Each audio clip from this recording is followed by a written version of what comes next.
Cari fratelli e sorelle, buongiorno.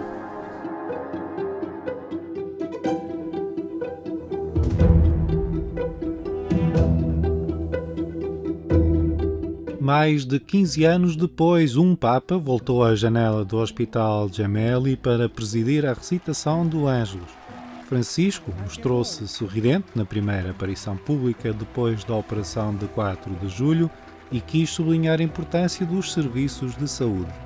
In questi giorni di ricovero in ospedale ho sperimentato ancora una volta quanto sia importante un buon servizio sanitario accessibile a tutti, come c'è in Italia e in altri paesi. Un servizio sanitario gratuito che assicuri un buon servizio accessibile a tutti. Non bisogna perdere questo bene prezioso, bisogna mantenerlo.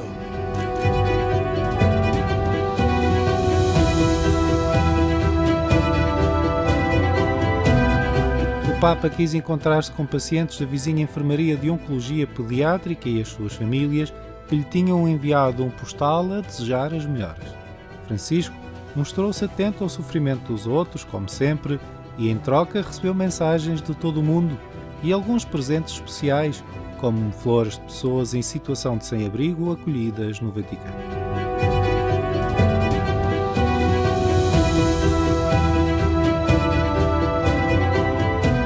Entre as muitas mensagens, não faltou o abraço do Santuário de Fátima. Um pensamento particular vai daqui até o Hospital Gemelli, em Roma, para o Santo Padre, onde ele se encontra a recuperar da intervenção cirúrgica que foi submetido. Daqui enviamos um voto ao Santo Padre numa rápida convalescença.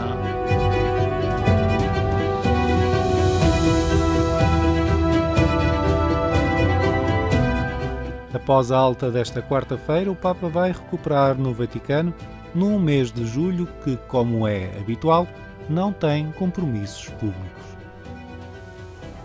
E non dimenticatevi di pregare per me. Arrivederci.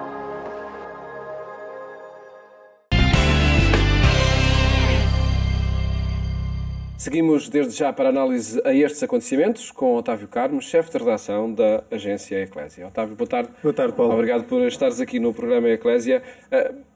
Por muito que se diga que foi um treinamento programado, e claro que sim, que estava programado, não deixou de provocar alguma surpresa, nomeadamente mediática, mas também na comunidade católica. Sim, também pelo estilo do Papa, ou seja, eu poderia ter dito no Ângelus, rezem por mim logo à tarde, tenho uma operação marcada, só que ele sabia que se dissesse isso logo à tarde, o Hospital Gemelli ia ser transformado num, assim, desculpa pela expressão, mas é mesmo assim, um circo mediático e não só.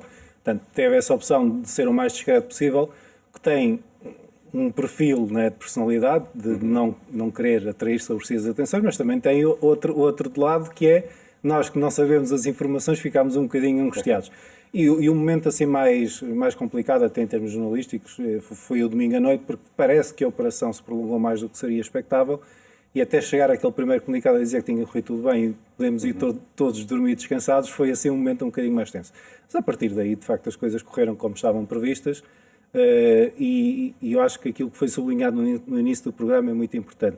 Não é por estar internado que o Papa deixou de ser quem sempre foi, não é? Ele, de facto, pela maneira de ser, ele continuou a manter o seu estilo. E isso, de facto, é o que sobressai deste episódio no pontificado do Papa Francisco, pelas imagens que nos chegaram dos corredores do hospital e dos contactos que ele foi tendo. Até se quiseres, o que me parece mais importante é dizer, será que isto vai mudar de alguma forma o Papa? Porque tem 84 anos, teve uma intervenção cirúrgica. Os primeiros sinais claramente mostram que não, que vai continuar a ser quem sempre foi.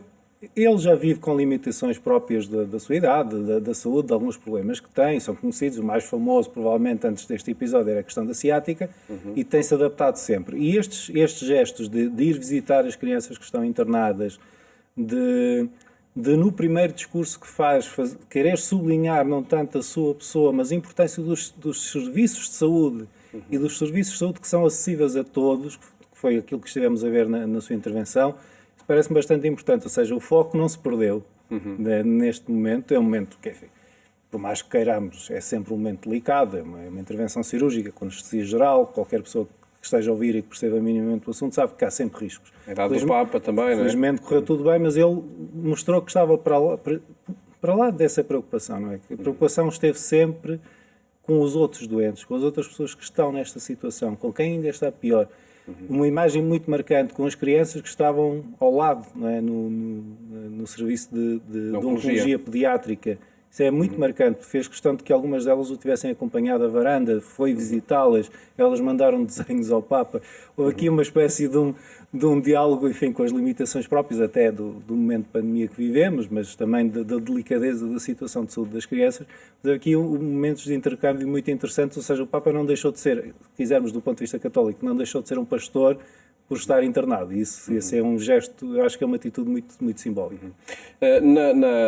Na informação que publicaste na agência Eclésia, notaste esse voltar do Papa à varanda do Hospital Gemelli para... E a ser internado desde logo, não é? Mas foi um Papa diferente. Podemos compará-lo ao Papa São... Obviamente que... Claro que a fragilidade também era muito diferente, não é? Depende, ou seja, é verdade que a primeira vez que São João Paulo II é internado é na sequência de um atentado, é uma situação gravíssima, claro. E a última imagem que nós temos dele na janela do Gemelli também é uma imagem de enorme fragilidade, já quase sem conseguir articular palavras. Mas o São João Paulo II tinha uma coisa excepcional, que era um sentido de humor. A certa altura ele dizia que o Gemelli, o hospital universitário, era uma espécie de Vaticano III, ou seja, ele costumava estar normalmente no Palácio Apostólico, depois passava o grande tempo também em Castelo Gandolfo, que é uma casa da Santa Sé, onde os papas habitualmente faziam um período de descanso. O Papa Francisco tem outro perfil e prefere ficar no seu quarto só sem fazer mais nada, e o Gemelli de facto teve tanto tempo, São João Paulo II, internado, que acabou por ser outro espaço do Vaticano. E esse espaço também fala por si, ou seja, fala da humanidade, fala da fragilidade. Eu acho que isso tudo é muito importante, e assumir isso sem esconder. Aqui, houve uma coisa que foi comparada, que é o tipo de comunicação que era feito. Bem, lembrando que o Navarro Valls, que era o porta-voz, era médico, logo o tipo de comunicação seria imediatamente diferente.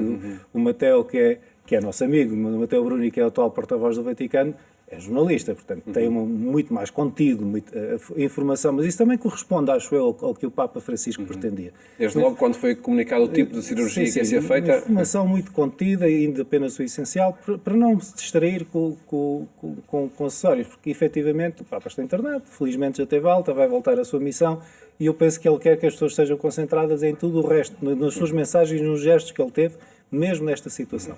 E regressamos ainda àquilo que o Papa disse no Ângelus do último domingo, precisamente, e como há pouco já referias, mas foi essa atenção ao outro, o discurso social para valorizar o Sistema Nacional de Saúde, que é uma sintonia clara com a linha do seu pontificado. Sim, e também isso foi improvisado, uma parte em que ele chama a atenção às instituições católicas de saúde, sim, que não podem ter apenas como fim o lucro. Isto é complicadíssimo, obviamente, porque quem gere sabe que precisa do dinheiro, sabe que precisa de gerar receitas para poder pagar as despesas, mas há aqui uma questão de atitude de fundo, que é aquilo que o Papa diz, quer dizer, tem de haver pelo menos um espaço para que este serviço seja gratuito, senão a toda a gente...